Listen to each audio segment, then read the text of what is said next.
Put your faith in the light.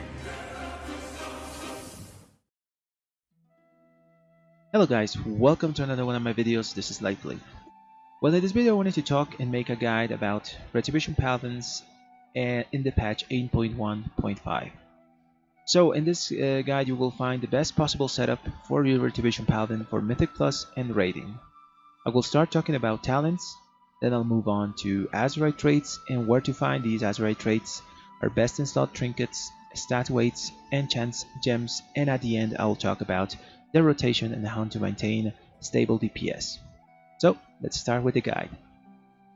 Okay guys, let's talk about talents. Okay, so for this guide I will be talking about the Crusade build. And I know everyone kinda got fed of Crusade after Legion, but Crusade is now the best simming DPS build for Retribution Paladin at the moment, so not using it is just gimping down your DPS. So let's talk about the first row of talents. In this one we have two options for this build. The first one is Zeal. Zeal is our go-to Mythic Plus dungeon option since it allows us to start using our Divine Storm on two targets. Righteous Verdict, on the other hand, is our go-to raid single target situation talent. And whenever we take Righteous Verdict, we can start AoEing or using our Divine Storm on 3 targets. Always remember that if you take Zeal, you can start on 2 targets. If you take Righteous Verdict, you can start using Divine Storm on 3 targets. For the next row, we have only one option. Under row level 30, this is Hammer of Wrath. Hammer of Wrath is really powerful because it gives us another Holy Power generator whenever we are with wings and whenever something drops down 20% or lower. So we will never run out of Holy Power whenever we are with wings. This is really nice because we want to keep building and spending as much as we can whenever we have our DPS cooldown up. Also, Hammer of Wrath synergizes really well with a lot of the Azerite traits we will be taking for this build.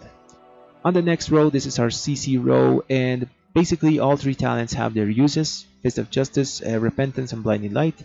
Fist of Justice just gives you a lower cooldown on your Hammer of Justice. Repentance is good for CC and stuff for long periods of time, and Blinding Light is good for AoE interrupts, for example a big pack of Reaping Caster mobs, or a big pack of casters in, for example, Motherlode or Shrine of the Storm. So all 3 have their uses. On the row level 60 we have only one option, and this is Wake of Ashes. Wake of Ashes has no competition here. It is the best talent on this row. It gives us a burst of AoE damage, instant 5 Holy Power.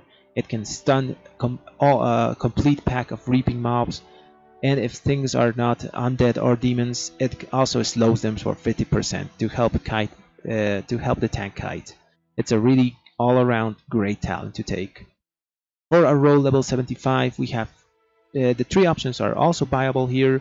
Unbreakable Spirit is our passive option, reduces the cooldown on our defensives like Lay on Hands, Divine Shield, and Shield of Vengeance. Cavalier is really nice if we need more mobility in any fight, to soak stuff or move out of it. And Eye for an Eye can be useful on some fights that are physical damage heavy. One fight that comes to my mind is King's Rest on the 3rd boss. The chick with the axes deals a lot of physical damage, and Eye for an Eye can save your life there. It's also useful on, for example, skittish weeks. If your tank can't hold aggro, you can use Eye for an Eye to mitigate some of the damage. It's a really so on this row all 3 talents are pretty useful depending the situation. On the row level 90 we have 2 options here. The first one is Selfless Healer and the other one is Word of Glory. So I take Selfless Healer normally in raids just to top myself up, since I don't want to spend Holy Power healing myself like I would with Word of Glory. So Selfless Healer is a safe option to take for raiding encounters. And Word of Glory is the best one to take for Mythic Plus dungeons, since you can heal your whole group up. Although you're losing some damage by using Holy Power, this is healing up your group is really important because of some of the dangerous affixes that exist in Mythic Plus, for example Bursting, Explosives, Grievous, or some bosses that deal a lot of AoE damage, and you can help out your healer a lot by picking this talent. So now let's go to the row level 100. And on this row we're gonna pick Crusade. So Crusade at the moment is seeming the best of the three options. It surpasses Divine Purpose and Inquisition in almost all situations. And it improves greatly our Avenging Wrath. It gives it 10% extra damage, so a total of 30%. It increases the duration by 5 seconds, and instead of 20% crit, we gain 30% haste. So it becomes a really nice burst window, and well, Crusade is an all-around great talent to have. It also synergizes really well with a lot of the Azerite traits we'll be talking further down the guide. Okay guys, let's talk about Azerite traits. So for Retribution Paladins, I have 4 that are best in slot, and there's 1 that I consider an honorable mention. Let's start with the best in slot ones. So the first one is Light's Decree. Light's Decree increases the duration of our Crusade or Avenging Wrath by 5 seconds. It also makes it so whenever we use a Holy Power spending ability while we are in Crusade or Avenging Wrath, we deal AoE damage around us. This damage is really strong in single target and AoE situations.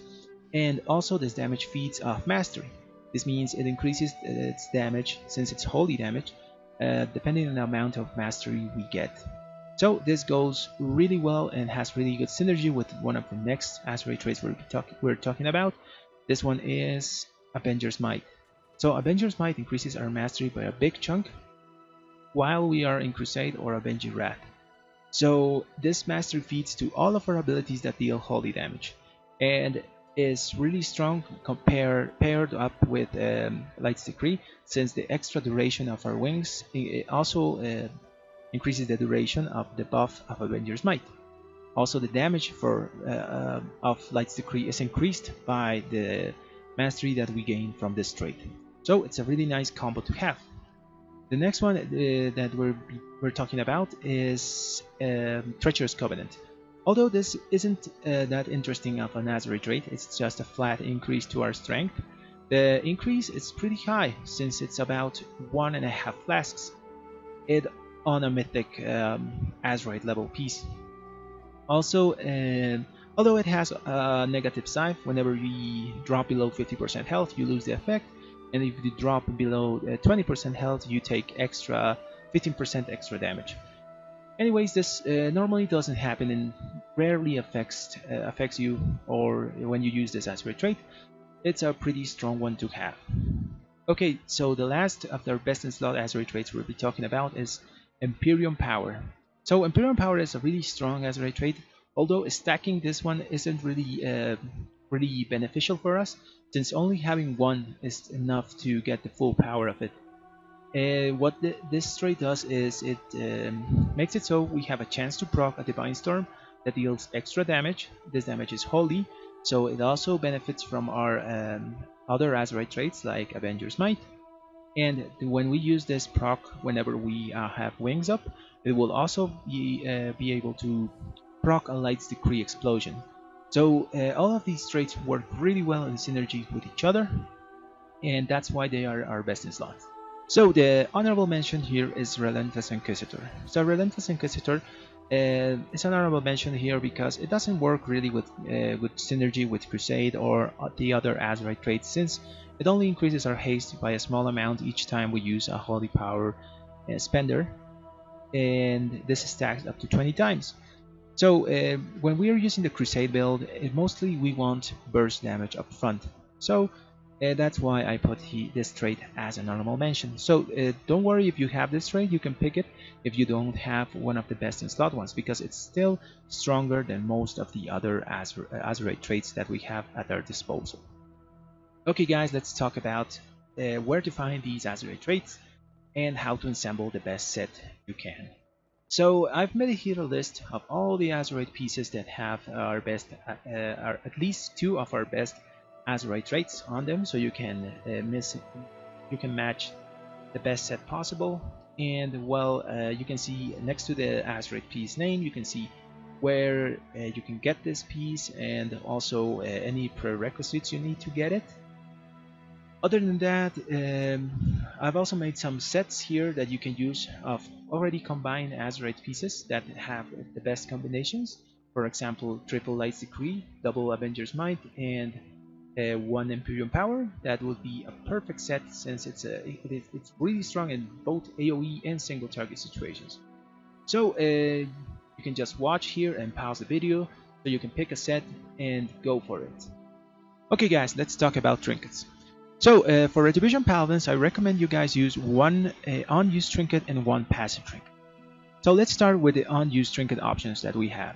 So the first and the best in slot trinket that we have is the Lurker's Insidious Gift.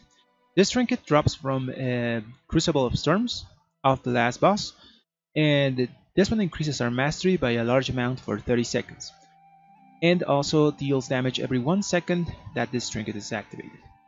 So this is the best in slot trinket because the duration of the trinket matches our crusade duration, and the mastery is really good because it feeds on all of our holy damage abilities. The drawback of the trinket isn't that damaging for us because as Retribution Paladins we can actually heal ourselves to mitigate this damage, or even use our Shield of Vengeance to make it explode and deal extra damage. So I recommend you guys go into Crucible Storms and start farming this trinket and saving all of your coins for the last boss. Okay, so the next option we have is the Sinister Gladiator's Medallion. So this trinket lasts 20 seconds and gives us a big amount of versatility for that duration. The trinket has strength as its main stat, and well, this is a really nice trinket to have. All around versatility increases our damage, all our damage, and well, the only drawback is this trinket drops from PvP. Not everyone likes to do PvP, but if you want to get this trinket, you should try to do some rated arenas or battlegrounds, or just fill up the conquest cap until you get the option to pick this trinket. The next trinket that we can get is the Sinister Gladiator's Badge. So this trinket is similar to the Sinister Gladiator's Medallion. It lasts only for 15 seconds and increases our primary stat, strength, by a large amount. The trinket has versatility as its main stat, and well, it has the same drawback as the Sinister Gladiator's Medallion, that it can only be acquired if you do some rated arenas or battlegrounds, or you fill up the conquest bar each week until you get the option to get this trinket. So those are our options for unused trinkets. Those are our best in slot. So I didn't put any others like Jess Howler or the Rampant Amplitude Gigabolt Engine that comes from Battle of the Zeralor, because they actually have a really high drop-off of damage compared to the ones I did mention. So now let's go to our passive trinket options. Okay guys, so for our passive trinket. So most of the trinkets for Retribution Paladins that are passive are just basic stat increases on our secondary stats or our primary stats. They are also not far apart from each other on the DPS they provide, so you can just pick any of the trinkets I'm going to mention in this list, and probably the higher item level will be better. So let's start with Rezan's Gleaming Eye. So this trinket drops from Ataldazar on any difficulty. It has main stat strength and increases our haste by 15 seconds. So this is a really nice trinket to have. Haste is always good for Retribution Paladins. The next one is the Sinister Gladiator's Insignia. So this trinket has versatility as its main stat and increases our primary stat, that's strength, for 20 seconds. Also another really good trinket to have, gives us a nice 20-second window of damage. The next trinket on this list is the Gore-Crusted Butcher's Block. So this trinket gives us a nice amount of critical strike for 15 seconds and has a main stat of strength. This trinket drops from the Waker's Manor on any difficulty. The next trinket on this list is the Eternal Alchemist Stone. So the Alchemy trinket is really nice because it comes at a base of 415 if you're an alchemist.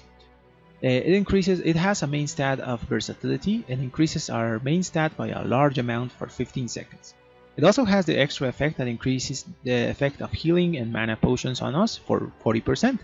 So this is a really great trinket to have because it starts at 415 item level if you have the materials to make it. So if you don't get any of the other trinkets, I recommend getting this one. So those are our best in slot unused and passive trinkets. Okay guys, now that we have our Azerite armor set up, our best in slot trinkets, what are our best stat weights, enchantments, and gems? So the short answer is you have to sim yourself to know. but for some reference I will put here on screen how my stat weights are at the moment. So I have first here a weapon DPS. That means any weapon that's higher item level will be always an upgrade no matter what.